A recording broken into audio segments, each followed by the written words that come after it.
Hello friends, कैसे हैं आप सब। स्वागत है आपके अपने YouTube channel study with RPL पर। फ्रेंड्स, जैसे आप सबको पता है कि कल जो सीजी पीएससी में एग्ज़ाम होने वाले हैं प्यून का। ओके, तो फ्रेंड्स वो जो जनरल एडमिनिस्ट्रेशन डिपार्टमेंट या सामान्य प्रशासन विभाग और सीजीपीएससी दोनों विभाग से पोस्ट निकली है, लेकिन उसका जो एग्ज़ाम है वो सीजीपीएससी कंडक्ट करवा रही है। ओके, तो उसी के लिए मैंने जैसे कल वीडियो डाली थी एक, उसमें मैंने बोला था कि करीब करीब आपको 1 डेढ़ घंटे की वीडियो मिलेगी। उसमें सारे सब्जेक्ट्स रहेंगे, जैसे हिंदी हो गया, इंग्लिश हो गया, करंट अफेयर के क्वेश्चन हो गया, और कंप्यूटर के हो गया, छत्तीसगढ़ के हो गया और भारत के हो गया। इन सब का जो है आपको एक सारा कुछ सार आपको वीडियो मिलेगा, ऐसे करके मैंने बोला था। ओके, तो उसी के लिए मैं आज ये वीडियो बना रहा हूँ। तो फ्रेंड्स, ये वीडियो आप देखिएगा। आपको क्या करना है, बस आप ये करेंगे, वीडियो को अंत तक देखना, और चैनल को अगर आप नए हैं तो सब्सक्राइब करके बेल आइकन प्रेस कर लीजिएगा। ओके, और आप हमें कमेंट बॉक्स में बताइएगा कि आप कौन से जिला से देख रहे हैं ये जो वीडियो। ओके, तो चलिए फ्रेंड्स, अब हम वीडियो को स्टार्ट करते हैं बिना टाइम वेस्ट किए। जैसे आप देख पा रहे होंगे, पहला क्वेश्चन ये है हिंदी का क्वेश्चन। ओके, आई होप कि आप पूरा पूरा स्कोर कर पाएंगे इसमें। ओके, तो फ्रेंड्स, देव देव शब्द का विलोम है। ओके, तो फ्रेंड्स, ऑप्शन आप भी आपको दिख रहा होगा। देव का शब्द सिंपल सा है, ऑप्शन ए दानव। ओके, तो फ्रेंड्स, इसमें मैं ज़्यादा डिस्क्रिप्टिव नहीं होऊंगा या फिर मैं ज़्यादा आपको इसके बारे में बताऊंगा नहीं, क्योंकि मैं ऐसा मान के चल रहा हूँ कि आपने सारा कुछ पढ़ लिया है। बस अभी जो टाइम है वो रिवीजन का है। रिवीजन भी आपने कर लिया होगा, और ये मात्र इसको एक मोस्ट के बतौर आप देखिएगा। ओके, इमली के पात पर दंड पेलना लोकोक्ति का सही अर्थ है।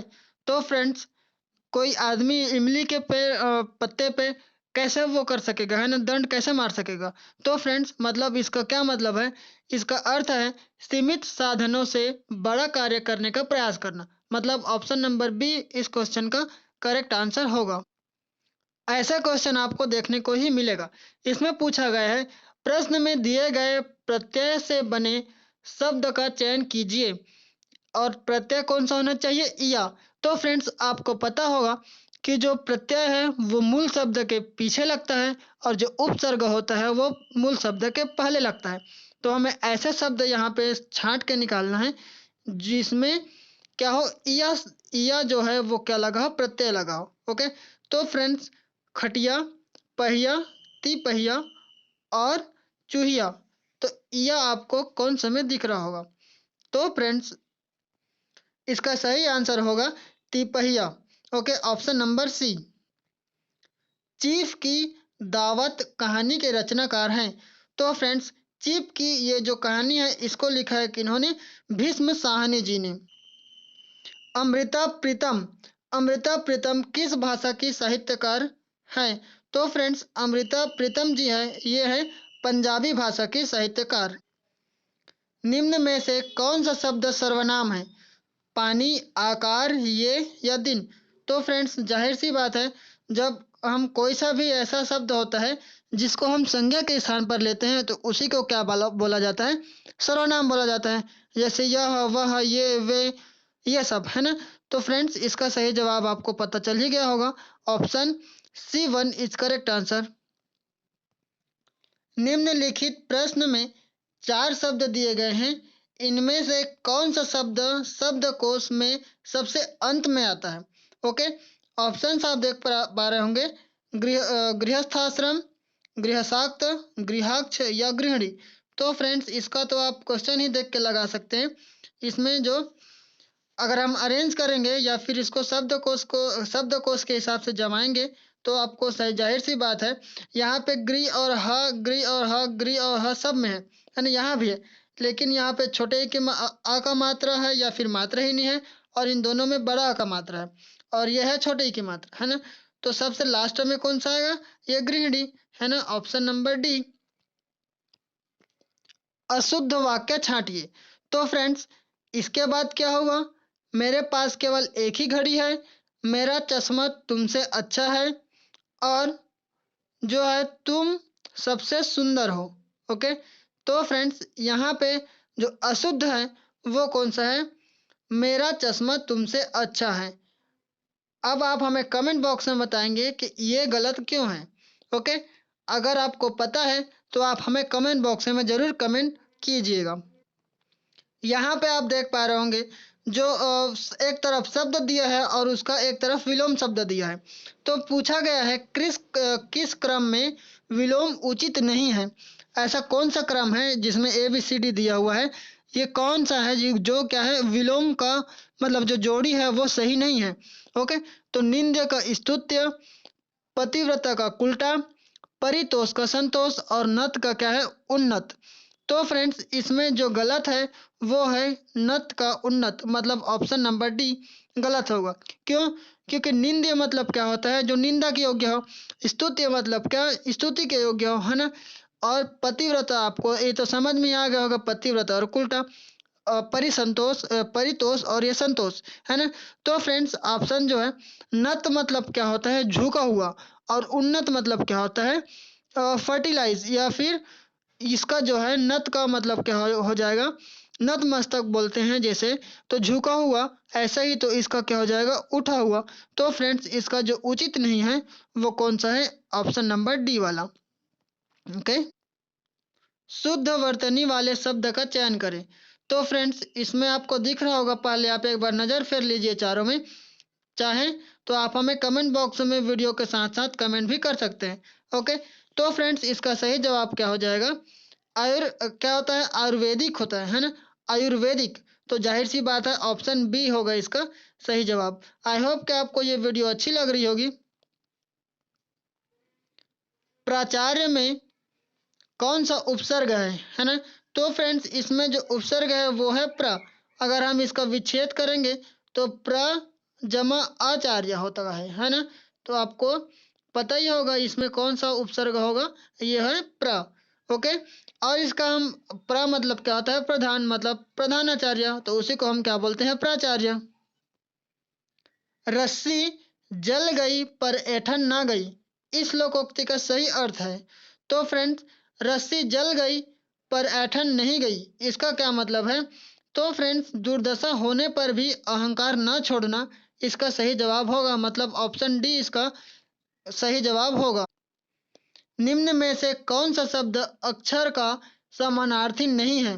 ओके, तो फ्रेंड्स इसमें ऐसा कौन सा है जो अक्षर का समानार्थी नहीं है, ये बताना है। तो आत्मा तो है, आकाश भी है और अविनाशी भी है, लेकिन जो अमर है ये क्या है? अक्षर का समानार्थी नहीं है। तो इसीलिए ऑप्शन इस क्वेश्चन का जो सी है वो अलग करेक्ट होगा। अब हम चलते हैं अगले क्वेश्चन की ओर। अनल का पर्यायवाची शब्द है। तो फ्रेंड्स अनल का पर्यायवाची कौन सा है? आग, जिसको हम क्या बोलते हैं? अग्नि भी बोलते हैं। निम्न में से संयुक्त वाक्य का चयन करें। ओके, तो फ्रेंड्स इसमें हमें बताना है, ऑप्शंस में आप देख पा रहे होंगे संयुक्त वाला जो संयुक्त वाक्य है वो कौन सा है? जो परिश्रम करता है वही आगे बढ़ता है। क्या मेरे बिना वह पढ़ नहीं सकता? मैं पढ़ता हूँ और वह गाता है। परिश्रमी व्यक्ति ही सफलता प्राप्त करता है। तो फ्रेंड्स इसमें आप देख पा रहे होंगे, आप वाक्य देख के ही समझ गए होंगे। यहाँ पे मैं पढ़ता हूँ और वह गाता है, यहाँ पे क्या है? संयुक्त वाक्य है और यहाँ पे ये और शब्द से जुड़ा हुआ है। इसीलिए ऑप्शन सी इस क्वेश्चन का सही जवाब होगा। गुड़िया, गुड़िया का बहुवचन होगा। तो फ्रेंड्स गुड़िया का बहुवचन आप देख पा रहे होंगे, क्या गुड़िया या गुड़ियों या गुड़ियों या गुड़ियाएं। तो फ्रेंड्स इसका आपको समझ में आ ही गया होगा, इसका सही जवाब होगा ऑप्शन ए वाला, गुड़िया। ओके, निम्नलिखित में से इच्छा अर्थक वाक्य है। सौरभ को बुलाओ, नहीं, सौरभ को बुलाया, तुम्हारा मंगल हो, तुमने सुना होगा, और आज महाविद्यालय में अवकाश है। तो फ्रेंड्स इसमें हम इच्छा अर्थक या फिर हम अपनी जहाँ कामना व्यक्त करते हैं या इच्छा व्यक्त करते हैं तो उसको क्या बोला जाता है? इच्छार्थक वाक्य। तो फ्रेंड्स अक्सर हम क्या बोलते हैं? तुम्हारा मंगल हो, गॉड ब्लेस यू, ऐसा करके हम जब बोलते हैं, है ना, तो उसी में क्या हो जाएगा? ये हमारा इच्छार्थक शब्द हो, इच्छार्थक वाक्य होगा। तो इस क्वेश्चन का सही जवाब होगा ऑप्शन बी वाला। निम्नलिखित में से उपसर्ग रहित शब्द चुनिए। ओके, तो फ्रेंड्स इसमें हमें क्या करना है, जो है जिसमें उपसर्ग नहीं लगा है, मैंने पहले ही पिछले जस्ट कुछ मिनट पहले ही बताया था कि जो ऐसे मूल शब्दों में जिसके पहले लगता है वो उपसर्ग होता है और जो बाद में लगता है वो प्रत्यय होता है। तो फ्रेंड्स इसमें जो कुलीन, सुदर्शन, विनम्रता और निर्बल, तो फ्रेंड्स अगर हम सुदर्शन का विच्छेद करते हैं तो क्या हो जाएगा, सु प्लस दर्शन। ओके, या फिर जमा दर्शन। और विनम्रता का हम करेंगे तो वी और नम्रता, और जो निर्बल का करेंगे तो निह प्लस निर्मल बल। ओके, तो फ्रेंड्स इसमें सु जो है उपसर्ग है, इसमें वी उपसर्ग है और इसमें नि जो है उपसर्ग है। लेकिन कुलीन को हम कैसे विच्छेद करेंगे, है ना। तो फ्रेंड्स जाहिर सी बात है, जो कुलीन है इसमें क्या है, उपसर्ग नहीं है। तो ऑप्शन ए इस क्वेश्चन का करेक्ट आंसर होगा। किस ग्रंथ के उल्लेख के आधार पर यह माना जाता है कि मलेच्छों के अत्याचार से त्रस्त होकर महर्षि वशिष्ठ ने अत्याचारियों के विनाश हेतु आबू पर्वत पर एक यज्ञ किया एवं यज्ञ के अग्निकुंड से 4 राजपूत कुलें परमार, चालुक्य या सोलंकी, प्रतिहार एवं चौहान का जन्म हुआ। ओके, तो ऐसा कौन सा ग्रंथ है या फिर कौन से ग्रंथ में उल्लेख है जिसमें ऐसा बोला जाता है या ऐसा वर्णन है, तो इसी को पूछा गया है। तो फ्रेंड्स आपको पता होगा, वैसे ऑप्शंस आप देख सकते हैं, मनुस्मृति, रामायण या पृथ्वीराज रासो या राज तरंगिणी। तो फ्रेंड्स ऐसा जो वर्णन है वो है पृथ्वीराज रासो में। तो ऑप्शन सी इसका सही जवाब होगा। चाहें तो एक बार आप फिर से क्वेश्चन को रिपीट कर सकते हैं। ओके, तो फ्रेंड्स चलिए हम अगले क्वेश्चन पे चलते हैं। कौन सी घोषणा युद्ध और हिंसा के प्रति अशोक के आंतरिक दुख को स्पष्ट करता है? तो फ्रेंड्स कौन सा घोषणा युद्ध और अहिंसा के प्रति अशोक के आंतरिक दुख को स्पष्ट करता है? तो फ्रेंड्स उन्होंने, जो सम्राट अशोक थे, उन्होंने कलिंग का युद्ध करने के बाद एक शिलालेख बनवाया था कलिंग का, और उसने उसी को क्या बोला जाता है, कलिंग का पृथक शिलालेख बोला जाता है।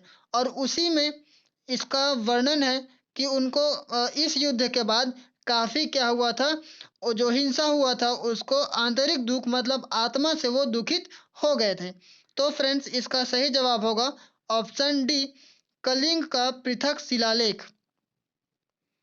तो फ्रेंड्स हमने इससे पहले जस्ट आपको लगभग 19-20 क्वेश्चन हिंदी के करवाया। अब हम आ गए हैं हिस्ट्री पे। ओके, हिस्ट्री के मैंने अभी 2 क्वेश्चन भी बता दिया, ये तीसरा है। ओके, तो फ्रेंड्स ऐसे ही क्वेश्चंस आपको मिलते रहेगा और लगभग ये 1 से 1.5 घंटा का वीडियो है, तो प्लीज़ आप वीडियो को अंत तक देखना और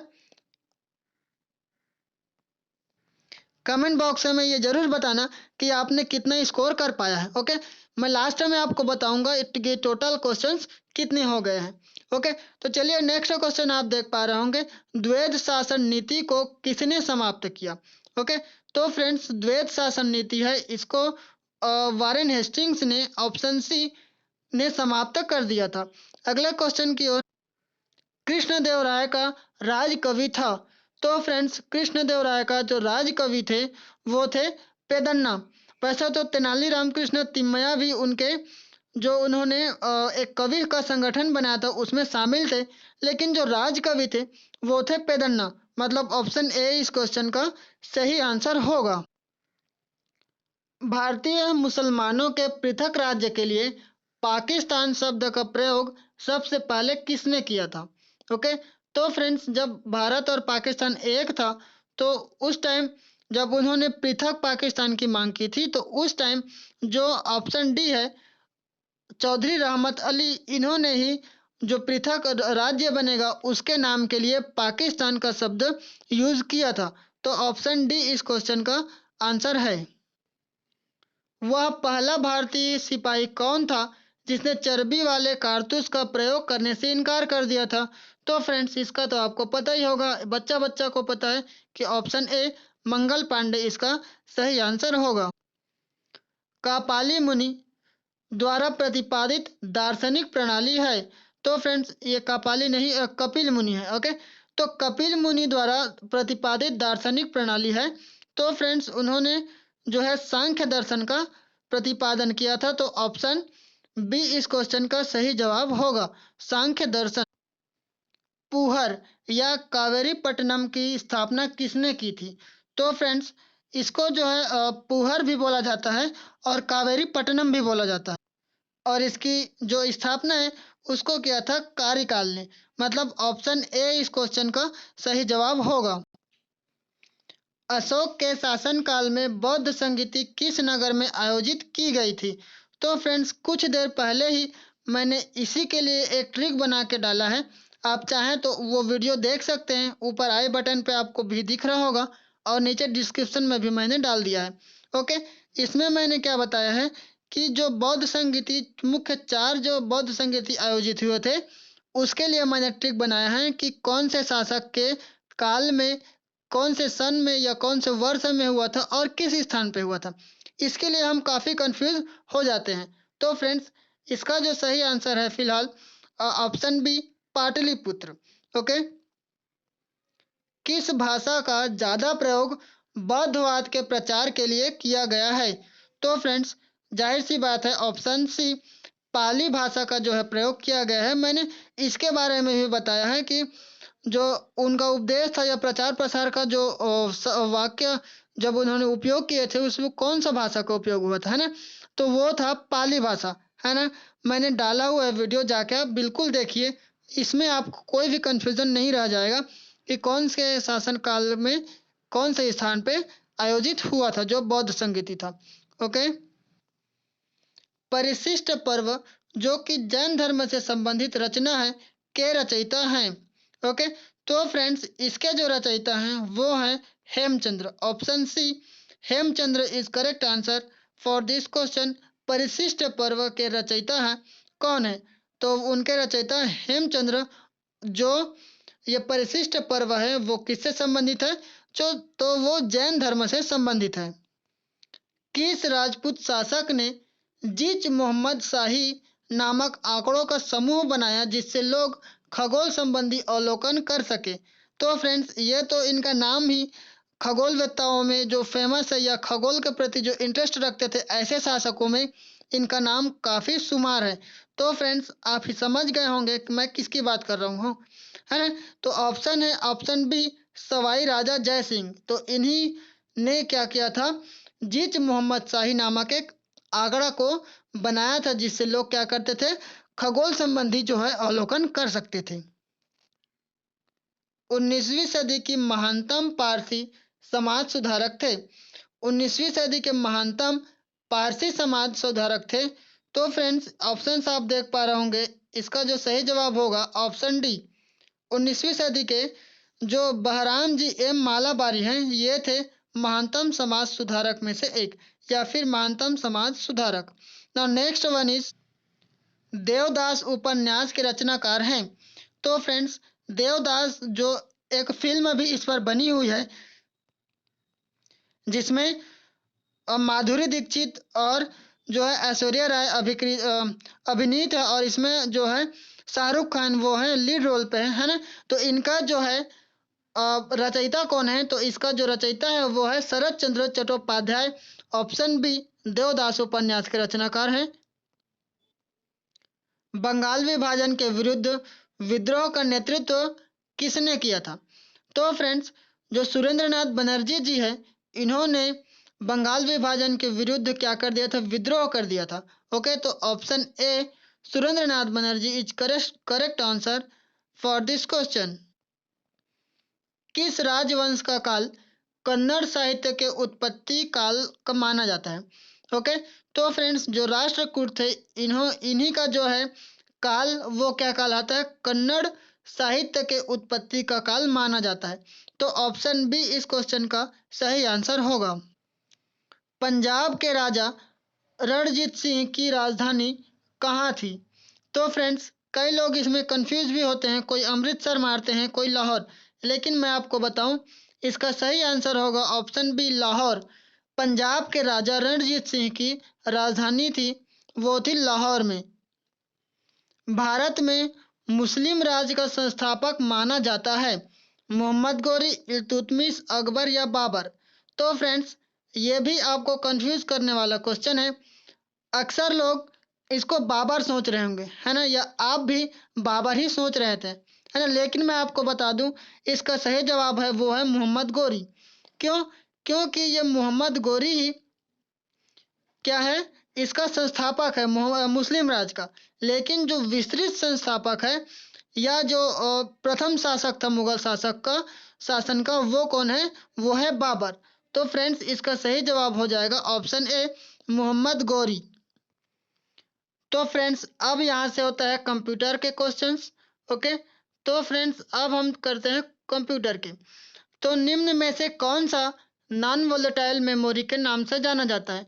तो फ्रेंड्स, नॉन वोलेटाइल के मेमोरी के नाम से जाना जाता है सीडी रोम, हार्ड डिस्क और डीवीडी रोम। तो फ्रेंड्स, इस तीनों को हम क्या बोलते हैं? नॉन वोलेटाइल मेमोरी के नाम से जानते हैं। तो इसका सही जवाब हो जाएगा कौन सा? ऑप्शन डी, उपर्युक्त सभी। ईमेल एड्रेस में हॉट hotpot@yahoo.com में जो हॉटस्पॉट दिख रहा है, हॉटस्टॉप दिख रहा है, ये क्या कहलाता है? तो फ्रेंड्स, इसको हम क्या बोलते हैं? User name.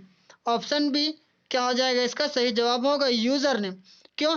जैसे अपने ही ईमेल में आप देख सकते हैं, जैसे अगर मैं अपना ईमेल बनाता हूँ, तो मान लीजिए मैं रोशन पटेल, ऐसा करके मैं क्या करता हूँ, रोशन पटेल, इसके बाद कोई नंबर डालता हूँ, मान लीजिए 11, ठीक है, रोशन पटेल 11, उसके बाद @gmail.com, ऐसा करके मैं बनाता हूँ, तो ये याहू का है। तो मेरा जो मेन यूज़र नेम है वो कौन सा है? रोशन पटेल, है ना। तो फ्रेंड्स, इसका सही जवाब हो जाएगा यूज़र नेम। ओके। सीपीयू किस तरह के फाइलों का फाइल एक्सटेंशन होता है? तो फ्रेंड्स, ये जो सीपीयू है वो वीडियो के क्या है, फाइल एक्सटेंशन होता है। तो फ्रेंड्स, इसका सही जवाब हो जाएगा ऑप्शन बी। सर्च इंजन क्या है? तो फ्रेंड्स, सर्च इंजन एक प्रोग्राम है जो वर्ल्ड वाइड वेब में दस्तावेजों की खोज करता है। ओके, तो ऑप्शन बी इस क्वेश्चन का सही जवाब होगा। एक प्रोग्राम है जो वर्ल्ड वाइड वेब में दस्तावेजों की खोज करता है, इसी को क्या बोला जाता है? Search engine. निम्न में से कौन सा मैलिशियस प्रोग्राम अपने आप नकल नहीं करता है? तो फ्रेंड्स, ऑप्शन आप देख पा रहे होंगे, ए वायरस, ये है इसका सही जवाब। एफटीपी का उपयोग होता है। तो फ्रेंड्स, एफटीपी का उपयोग होता है ऑप्शन सी, इंटरनेट पर एक कंप्यूटर से दूसरे कंप्यूटर में फाइलों को ट्रांसफर करने के लिए। तो ऑप्शन सी इसका होगा सही जवाब। नाउ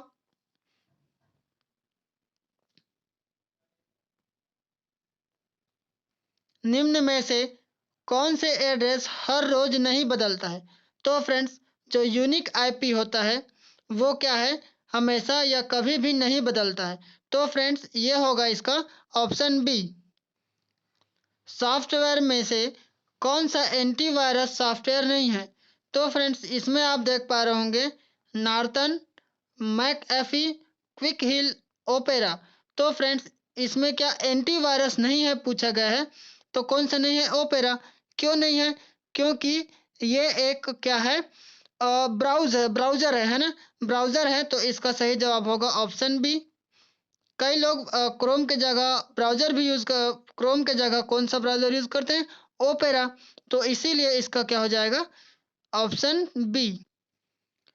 कौन सा प्रोटोकॉल इंटरनेट पर इस्तेमाल किया जाता है? तो friends, TCP. Option C TCP इसका सही जवाब हो जाएगा, क्योंकि इसी प्रोटोकॉल का उपयोग इंटरनेट पर जब इस्तेमाल करते हैं तो किया जाता है। तो फ्रेंड्स, इसमें जो कंप्यूटर में हम कम क्वेश्चन लेंगे, क्योंकि ये सीजीपीएससी में जो है काफ़ी कम ही क्वेश्चन आता है। और वैसे भी जो आप सिलेबस आपको पता होगा, इसमें कंप्यूटर का शायद जिक्र नहीं हुआ है। ओके, तो इसीलिए हम कुछ क्वेश्चन लिए हैं। अब अगले टॉपिक पे या अगले सब्जेक्ट पे हम चलते हैं। तो फ्रेंड्स, ये जो वीडियो अब नेक्स्ट वाला है, ये कौन सा है? इसी वीडियो का जो नेक्स्ट पार्ट है वो कौन सा है? करंट अफेयर का। ओके, आपको पता है कि अभी जो मेन जो टॉपिक है उससे आपको क्वेश्चंस देखने को मिलेगा। जैसे मैंने लिया है इसमें जो अवार्ड्स पद्म अवार्ड्स है उसमें पद्मश्री, पद्म भूषण, पद्म विभूषण इसके बारे में। और अभी अभी जैसे कॉमनवेल्थ गेम्स हुआ है, ओके, और जो ओलंपिक हुआ है, पैरा ओलंपिक हुआ है, इन सब से आपको क्वेश्चन देखने को मिलेगा। तो प्लीज़ आप वो जो टॉपिक है उसको कंप्लीट करके जाइएगा अगर आपने अभी तक नहीं किया तो।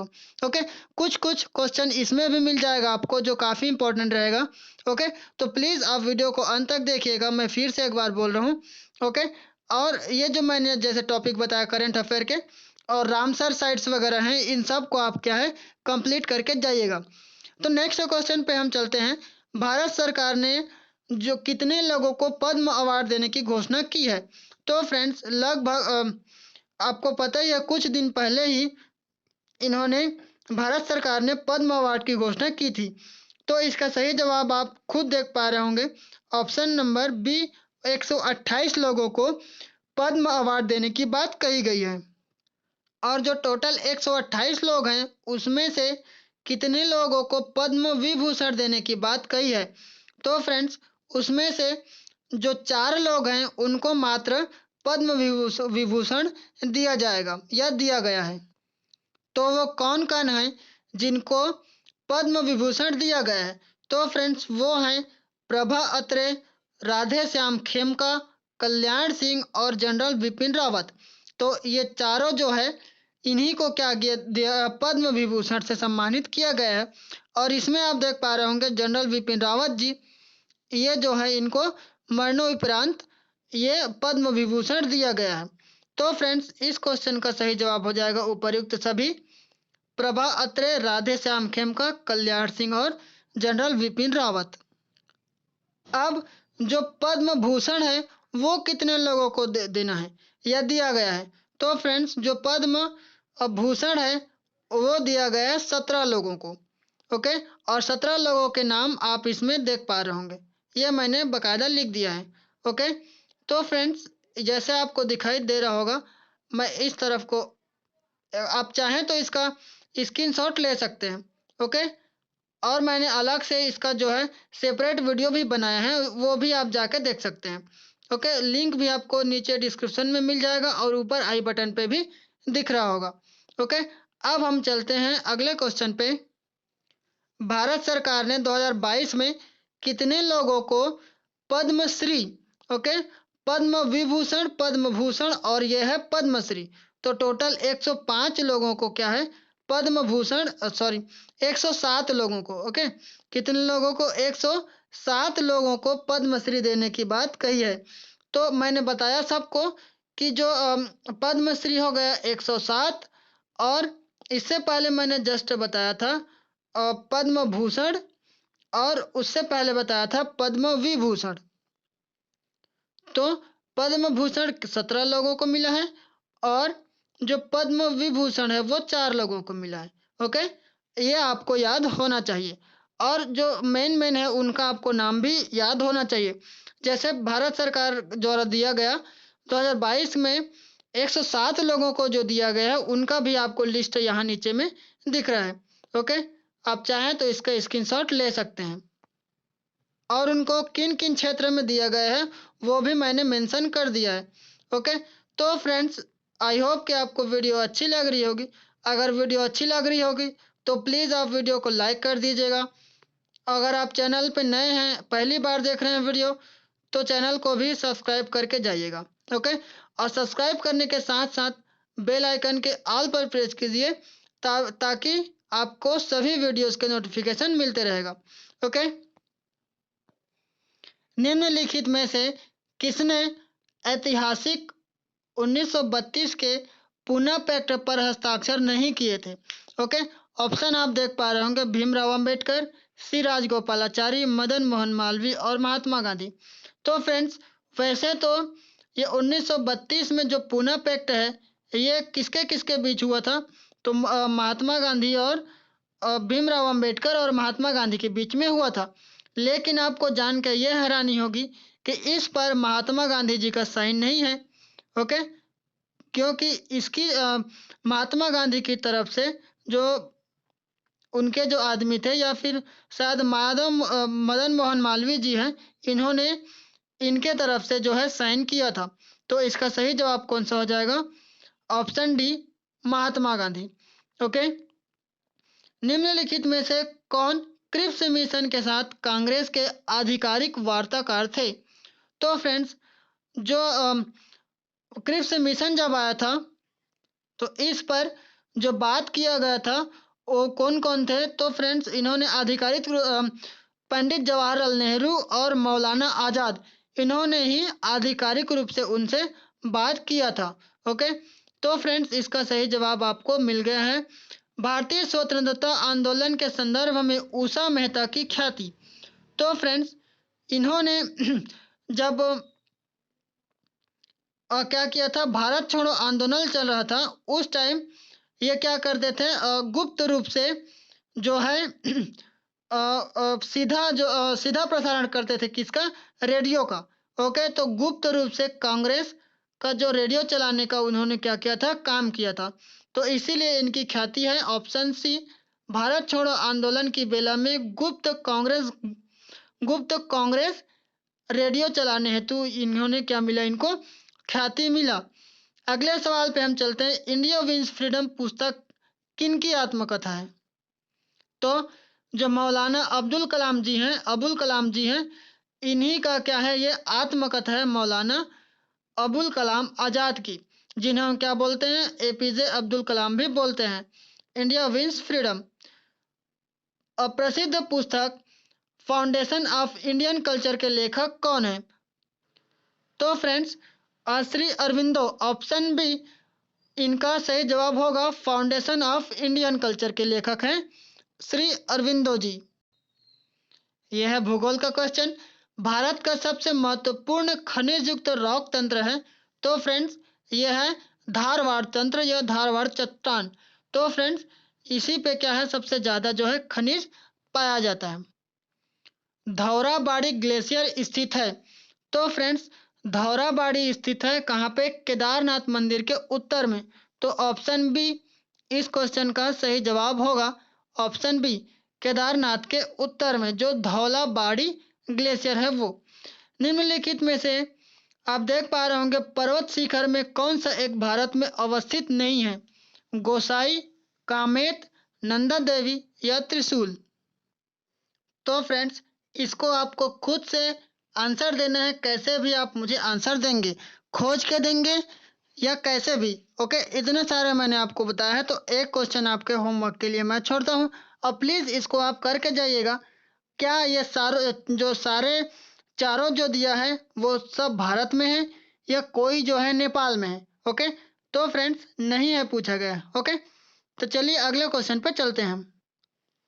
हरित राजमार्ग का लक्ष्य क्या है? तो फ्रेंड्स, इसका जो है वृक्षारोपण। ऑप्शन ए, इसका जो है लक्ष्य क्या है, हरित राजमार्ग का वृक्षारोपण है। भारत में निम्न में से कहाँ सबसे बड़ा पोत प्रांगण है? तो फ्रेंड्स, सबसे बड़ा पोत प्रांगण कहाँ पे है? कोच्चि पे। तो ऑप्शन सी इस क्वेश्चन का सही जवाब होगा। भारत में प्रथम परमाणु रिएक्टर का नाम था। Option A, Apsara. ओके, सबको पता है। निम्नलिखित में से किस से या किन से भारत में अंग्रेजी शिक्षा की नींव पड़ी? ओके। तो फ्रेंड्स, 1813 का चार्टर एक्ट ये भी संबंधित है। General committee of public instruction 1823 ये भी सही है। और 1919 का अधिनियम ये भी सही है। ऑप्शन चौथा आप देख पा रहे होंगे, ए या बी, ए और बी। तो फ्रेंड्स, इसका जो है, जो तीनों, सॉरी, 1919 का नहीं है ना? तो फ्रेंड्स, इसका सही जवाब आप देख पा रहे होंगे, इसका ऑप्शंस आप देख पा रहे होंगे उसके साथ ए और बी। तो 1813 का चार्टर एक्ट और जनरल कमेटी पब्लिक इंस्ट्रक्शन 1823, ये दोनों क्या है, जो इन्हीं से क्या हुआ, भारत में शिक्षा की नींव पड़ी थी। ओके। वैसे 1919 में भी कुछ शिक्षा के संबंध में बोला गया था, है ना? लगभग इसमें बोला गया था कि 1 लाख रुपया जो है, 1.5 लाख रुपया शिक्षा के क्षेत्र में खर्चा किया जाएगा, ऐसे करके, है ना, बजट में। एक संघीय व्यवस्था और केंद्र में द्वैध शासन भारत में लागू किया गया था। ओके। एक संघीय व्यवस्था और केंद्र में द्वैध शासन। ओके, ये हुआ था 1935 के अधिनियम के द्वारा। तो ऑप्शन सी होगा इसका सही जवाब। अब हम चलते हैं अगले सवाल पे। भारतीय संविधान के निर्माण के समय संवैधानिक सलाहकार कौन थे? तो फ्रेंड्स वो थे B.N. राव, वेणुगोपाल राव, ऐसा करके इनका नाम है। ओके, तो फ्रेंड्स इनका सही जवाब होगा ऑप्शन सी, B.N. राव।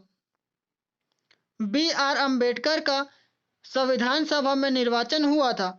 तो फ्रेंड्स इनका जो है बम्बई प्रेसिडेंसी से हुआ था। पहले आप देखते हैं तो वो जो जब विभाजन हुआ तो वो एरिया जो है वो पाकिस्तान के क्षेत्र में चल दिया है। तो फिर से जो भीमराव अंबेडकर जी हैं इनको बम्बई प्रेसिडेंसी से चुना गया था। ओके,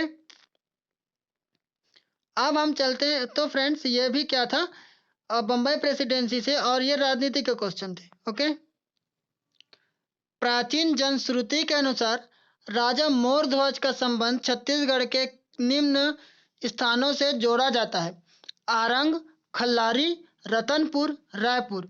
तो फ्रेंड्स इनका जो संबंध है वो जोड़ा जाता है आरंग से और रतनपुर से। तो ऑप्शन में नीचे में कूट दिया हुआ है 1 और 2, 1 और 3, 2 और 3, 2 और 4। तो फ्रेंड्स इसका सही जवाब ऑप्शन बी, पहला आरंग और तीसरा रतनपुर। समुद्रगुप्त के प्रयाग प्रशस्ति में कौशल के शासक का क्या नाम था? ओके, जो समुद्रगुप्त हैं इन्होंने अपने प्रयाग प्रशस्ति में जो कौशल के शासक हैं उनका क्या नाम था? तो या वो जो प्रशस्ति बनाए थे उसमें क्या नाम से वर्णन है? तो फ्रेंड्स उनका नाम है महेंद्र। तो ऑप्शन सी होगा इसका सही जवाब। ओके, नाउ नेक्स्ट वन, पाली का प्रशस्त मंदिर किसने बनवाया था?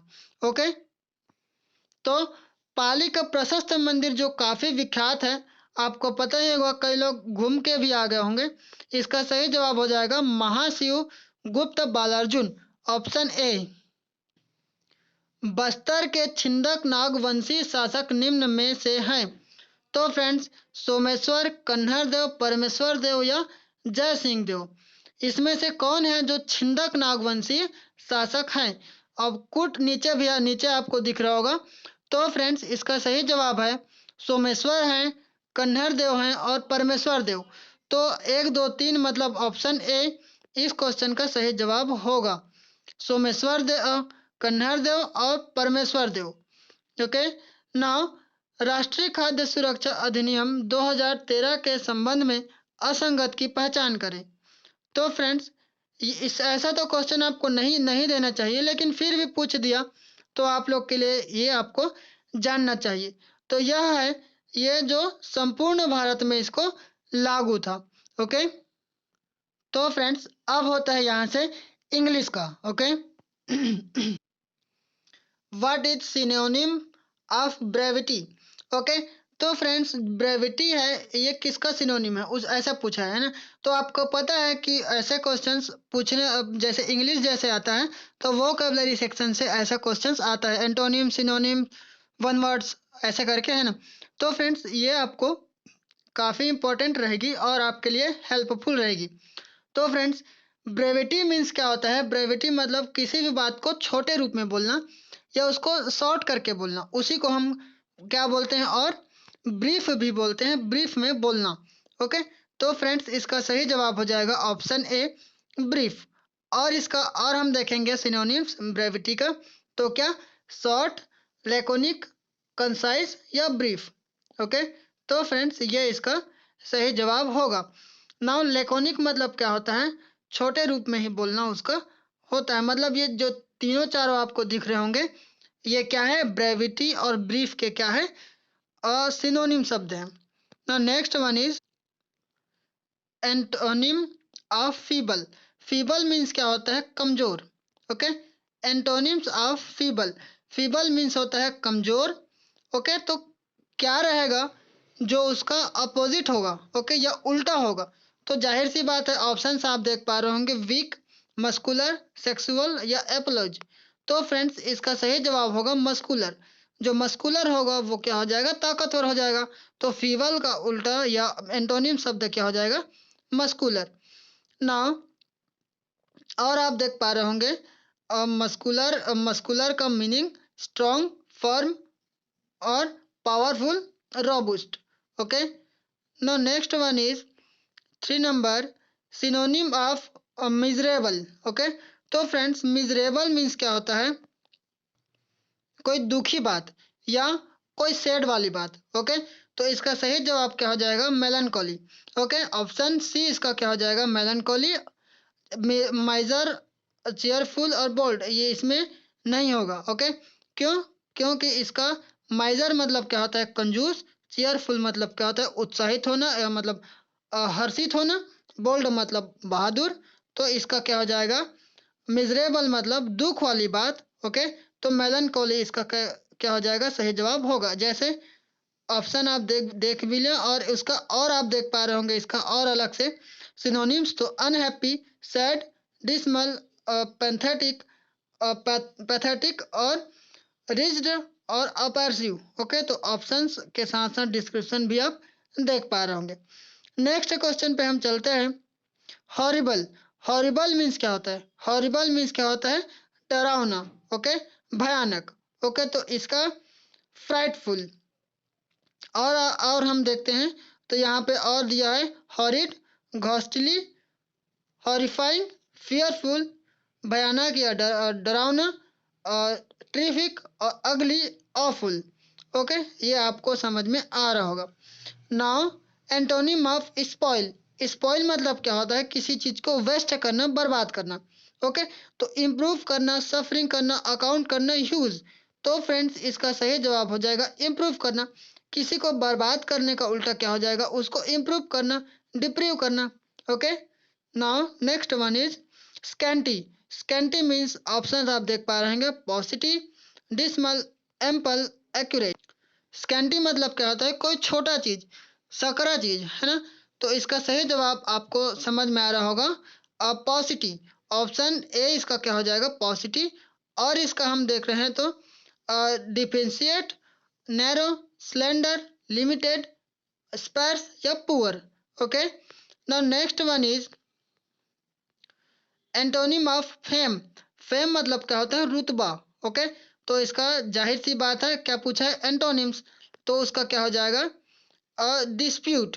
ओके, क्या उसमें डिस्प्यूट, डिसऑनर, नोटेरियटी, और क्या भी और है, ऑब्सक्यूरिटी और ओब्लिवन। ओके, ये सारा कुछ क्या हो जाएगा, उसका अपोजिट हो जाएगा ना। वर्थलेस, वर्थलेस मीन्स क्या हो जाएगा, वर्थलेस जिसका कोई कीमत ना हो। ओके, तो उसका क्या हो जाएगा, उसका जो इसमें क्या मीनिंग पूछा गया है। ओके, तो उसी को हम क्या बोलते हैं, फ्यूटाइल, चीफ, यूजलेस या वैल्यूलेस।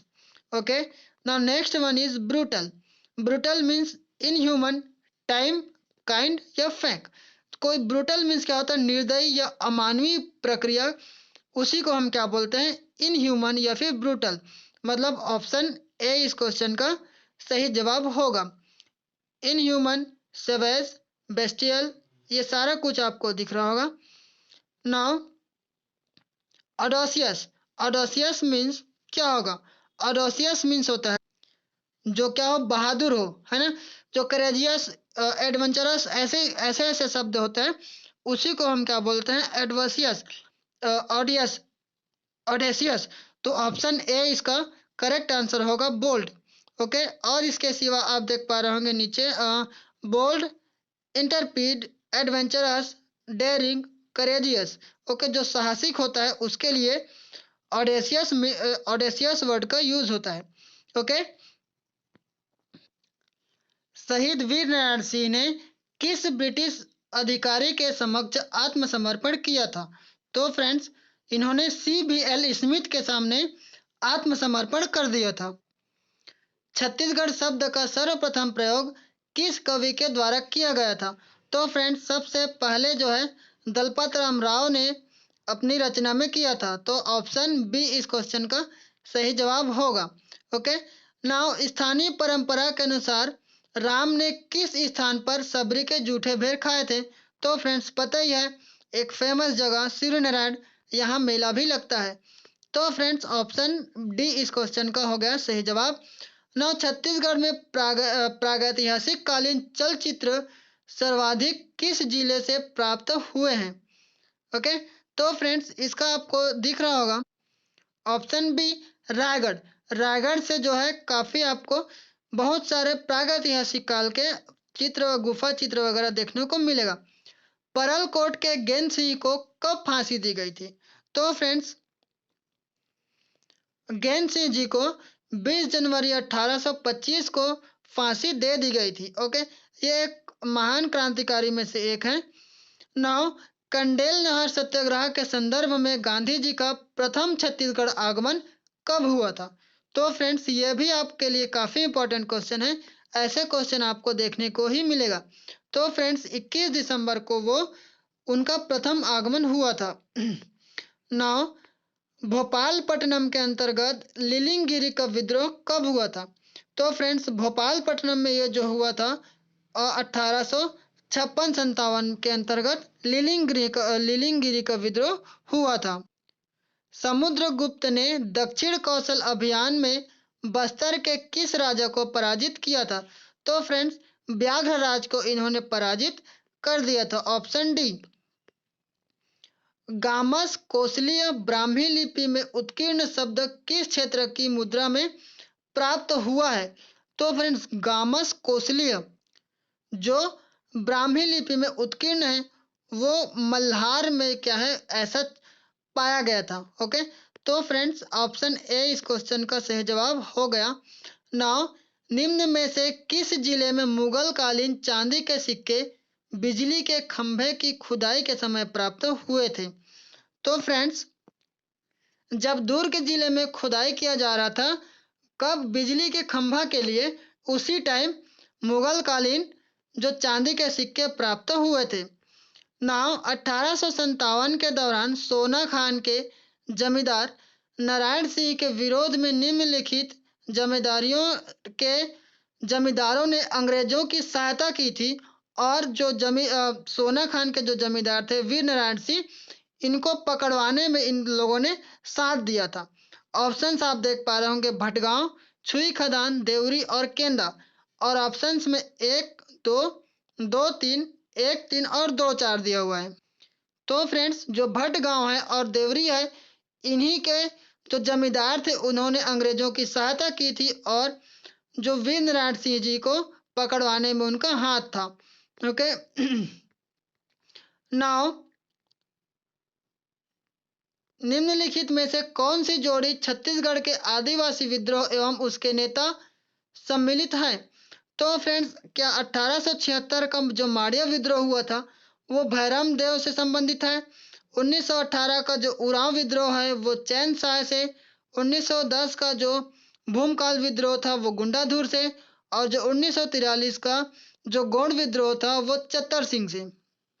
तो फ्रेंड्स इसमें जो सही सुमेलित है वो कौन सा है? जो 1910 का भूमकाल विद्रोह हुआ था उसी का जो नेतृत्वकर्ता कौन थे? गुंडाधर। यह इसका सही जवाब होगा। बिरसा मुंडा किस क्षेत्र में आदिवासी विद्रोह के नायक थे? तो फ्रेंड्स ये छोटा नागपुर के विद्रोह का नेतृत्व करते थे। ओके, बिरसा मुंडा लूट लूटपाट और शोषण से मुक्त दुनिया के लूटपाट और शोषण से मुक्त दुनिया के स्थापना के उद्देश्य से अबुझ माड़िया द्वारा समर्पित विद्रोह कौन था? तो फ्रेंड्स वो था परलकोट। तो ऑप्शन बी इस क्वेश्चन का सही जवाब होगा। नाउ 1857 में सिपाही विद्रोह अथवा प्रथम स्वतंत्रता संग्राम में किस नेता ने छत्तीसगढ़ का नेतृत्व किया था? तो जब पूरा भारत के लेवल पे 1857 का जो विद्रोह हो रहा था तो उस टाइम हमारे छत्तीसगढ़ से जो वीर नारायण सिंह थे इन्होंने उस जो क्रांतिकारी विद्रोह था उसका नेतृत्व किया था छत्तीसगढ़ से। छत्तीसगढ़ के निर्माण के लिए लोकसभा में विधेयक पारित किया गया था। तो फ्रेंड्स छत्तीसगढ़ के निर्माण के लिए कब विधेयक पारित किया गया था? तो फ्रेंड्स इसका जवाब हो जाएगा 31 जुलाई सन 2000 को छत्तीसगढ़ के लोकसभा में विधेयक पारित हुआ था। ओके नाउ, तो फ्रेंड्स ये वीडियो कैसी लग रही है प्लीज़ आप कमेंट बॉक्स में बताइएगा। और आपने अभी तक इतने सारे क्वेश्चंस आपने किया है, तो उसमें कौन से क्वेश्चन में आपको समझ में नहीं आ रहा है या कोई भी कंफ्यूजन है तो आप हमें कमेंट बॉक्स में ज़रूर बताइएगा। या आपको लग रहा होगा कि इस जो पर्टिकुलर क्वेश्चन है उसका आपको आंसर गलत लग रहा है तो भी आप हमें बताइएगा। ओके, और इसको आप जरूर देख के जाइएगा, ये आप लोग के लिए काफ़ी हेल्पफुल साबित होगा। नाउ, छत्तीसगढ़ का पहला राज्यपाल कौन था? तो पहला राज्यपाल थे डी.एन. सहाय, जिसको हम क्या बोलते हैं, दिनेश नंदन सहाय के नाम से भी जानते हैं। नाउ, छत्तीसगढ़ विधानसभा का नामकरण किसके नाम पर है? छत्तीसगढ़ विधानसभा की बात हो रही है। ओके, तो ये है मिनी माता के नाम पे। नाउ, अगला क्वेश्चन है छत्तीसगढ़ विधानसभा का नामकरण किनके नाम पर? ये तो हो गया मिनी माता। अब हम देखते हैं अगला सवाल, छत्तीसगढ़ राज्य के विधानसभा का प्रथम सत्र कब संपन्न हुआ? तो फ्रेंड्स, जो पहला सत्र था वो हुआ था 14 दिसंबर से 19 दिसंबर 2000 के बीच। तो ऑप्शन सी इस क्वेश्चन का सही जवाब होगा। नाउ, एक विधायक जो जनपद पंचायत का सदस्य है, जनपद पंचायत की किस समिति का पदस्थ सदस्य नामांकित किया जा सकता है? अच्छा रहेगा कि आप क्वेश्चन को 2 बार पढ़ लें। ओके, इसका सही जवाब हो जाएगा शिक्षा समिति, सामान्य प्रशासन समिति, कृषि समिति, मतलब ये तीनों इसका सही जवाब होगा। तो उपर्युक्त सभी, ऑप्शन डी। ओके, अब हम चलते हैं अगले सवाल पे। छत्तीसगढ़ राज्य में अनुसूचित जनजाति है तो लोकसभा में आरक्षित क्षेत्र है। तो फ्रेंड्स, आरक्षित निर्वाचन क्षेत्र कितने हैं छत्तीसगढ़ राज्य में? अनुसूचित जनजाति के लिए पूछा गया। तो फ्रेंड्स, ये है आरक्षित कितना? 4। Okay, option D. अब इसका हम अगर और हम देखेंगे एक्सप्लेनेशन के साथ तो आपको दिखेगा इसमें एक सीट है वो अनुसूचित जाति के लिए है और 4 सीट है अनुसूचित जनजाति के लिए। ओके, अब हम चलते हैं अगले सवाल पे। नवगठित छत्तीसगढ़ विधानसभा का कौन सदस्य पूर्व में राजनीति विज्ञान के प्राध्यापक थे? ओके, तो फ्रेंड्स, जो लक्ष्मी ध्रुव थे ये पहले राजनीति विज्ञान के क्या थे? प्राध्यापक थे, और इनको विधानसभा का सदस्य निर्वाचित किया गया था। ओके, संसदीय सचिव को पद की शपथ कौन दिलाता है? तो फ्रेंड्स, संसद की जो संसदीय सचिव बोला गया है इसको जो है मुख्यमंत्री क्या करते हैं, उसको पद की शपथ दिलाते हैं। नौ, छत्तीसगढ़ का उच्च न्यायालय स्थित है, ये तो आपको पता ही है ना, बिलासपुर में स्थित है। अब हम चलते हैं अगले सवाल पे। राज्य प्रशासन में कलेक्टर की तुलना किससे की जा सकती है? तो फ्रेंड्स, ये है आप लोग के लिए क्वेश्चन एकदम अच्छा वाला। तो इंग्लैंड का जो एल्डरमैन है उससे, फ्रांस का प्रीफेक्ट है उससे, संयुक्त राज्य का जो सिटी मैनेजर है उससे, या जर्मनी का बार्गो मास्टर है उससे। तो फ्रेंड्स, इसकी जो है हम जो तुलना कर सकते हैं तो फ्रांस का जो प्रीफेक्ट होता है उसी के समान हमारे जो कलेक्टर होते हैं उन्हीं के मतलब उनके इक्वल, जैसे फ्रांस में प्रीफेक्ट पोस्ट होता है वैसे भारत में कलेक्टर को पोस्ट माना जा सकता है। यदि बजट विधानसभा में पुरस्थापित होने से पूर्व खुल जाए तो क्या होगा? तो फ्रेंड्स, यदि बजट है विधानसभा में प्रस्तुत होने से पहले ही खुल जाए तो जाहिर सी बात है क्या कर दिया जाएगा, वित्त मंत्री को त्याग पत्र देना होगा। क्यों? क्योंकि जो ये वित्त जो है ये सारा जो वित्त डिपार्टमेंट है उन्हीं के पूरे चार्ज में होता है, इसीलिए लोक सेवा आयोग के अध्यक्ष की नियुक्ति कौन करता है? तो फ्रेंड्स, लोक सेवा आयोग है इनका जो अध्यक्ष होता है इनको नियुक्त करते हैं कौन? राज्यपाल जी। ओके, नाउ नेक्स्ट वन, राज्य सचिवालय के प्रशासन में मंत्रिमंडल को जाने वाली सभी फाइलें किसके माध्यम से जानी आवश्यक है? तो फ्रेंड्स, जो राज्य सचिवालय के प्रशासन में मंत्रिमंडल को जो फाइल जाती है वो जाती है मुख्य सचिव से होके। ओके, जो चीफ सेक्रेटरी है उनसे होकर ही जाती है। संविधान के किस अनुच्छेद के अंतर्गत राज्यपाल राष्ट्रपति के अनुमोदन के लिए किसी विधेयक को भेज सकता है? तो फ्रेंड्स, संविधान के किस अनुच्छेद के अंतर्गत जो राज्यपाल है वो राष्ट्रपति के अनुमोदन के लिए किसी भी विधेयक को भेज, तो यह है अनुच्छेद संख्या 200, मतलब ऑप्शन बी इस क्वेश्चन का सही जवाब होगा। नाउ, राज्यपाल राज्य के विधानसभा को संबोधित करेंगे संबंधित प्रावधान किस अनुच्छेद में है? तो फ्रेंड्स, ये इसका जो वर्णन आपको दिख रहा होगा ऑप्शंस 172, 182, 176 और 183। इसका सही जवाब हो जाएगा 176। आई होप कि आपने ये वीडियो एंजॉय किया होगा और आपको समझ में आया होगा। ओके, तो फ्रेंड्स, और भी वीडियोस बहुत सारे चैनल पे डले हुए हैं, प्लीज़ आप उनको जाके भी देख सकते हैं। इंग्लिश के, हिंदी के, पॉलिटी के, जियोग्राफी के और छत्तीसगढ़ में भी सारे टॉपिक्स के बहुत सारे वीडियोस आपको देखने को मिलेगा। और मैंने कई ट्रिक्स भी बनाए हैं जिससे आपको यादें रहें। जैसे मैंने कुछ देर पहले ही बताया कि मैंने अभी जस्ट कुछ देर पहले बौद्ध संगीति का जो आयोजन हुआ था, कहाँ हुआ था, किसके किसके शासनकाल में, इन सब से संबंधित मैंने एक ट्रिक बनाया है। ओके, तो वो भी आप जाके देख सकते हैं। ओके, तो चलिए फ्रेंड्स, अब हम मिलते हैं फिर ऐसे ही अगले वीडियो में कल एग्जाम के बाद। ओके, तब तक सीखते रहेगा, सिखाते रहेगा। जय हिंद, जय भारत, वंदे मातरम।